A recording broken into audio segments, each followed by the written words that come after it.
No? Napatay, unsa man napatay sa atong Adamic nature ang Germany. Adamic nature, di ba? Napatay tendency makasala. Napatay tendency matingkad. It's up to us, to respond. So, muna siya nga, namin po tayo kabala kapag unsa pinakalikod, para mag-vanish na or para natay antidote sa atong worries. Christians knows the answer already, di ba? Word of God. Huh? What?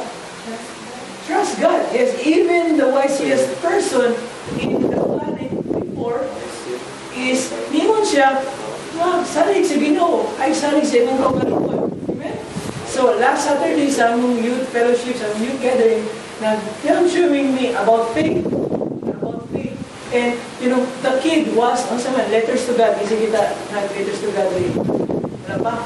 So, katong bata nga na cancer na something na, ang nakanindot lang is, sige siya suwat, sa, to, yan from to God. Yeah, from Tyler pa nga niya, nasi sakit. Sige siya, so, meaning to say is, katong mailman, nga iyang life is wasted kayo, yung life is very bad kayo. Oto nga, nadawat to niya ang, letter sa bata. Oto nga, nakuno na siya. Saan pa nila ako mapadala sa Ginoo? Di ba? So, katong drunkard kayo ng mailman, nakating siya nga, mato siya of church.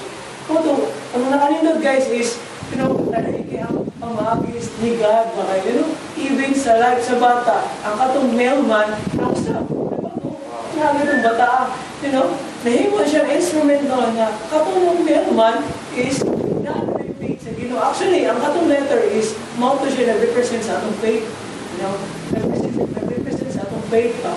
Na if there's something na di na mabuhat sa itong ginabuhi, even our human capability, hindi na natin makaya. Only that God can do. Saan mo na nga itong i-swat sa Ginoo? Because we know already that all things are possible in God. Diba? So, unsa man, modo nga, masuwat niya. Tanong tao, modo, na-infected sa ihang plague, hindi, modo, masuwat sila about God, and then, di padalas letterbox. Literally, guys, nga, bato dito sa namin, because we know already that God is everywhere. God can use us if we have faith lang siya. Amen? Amen.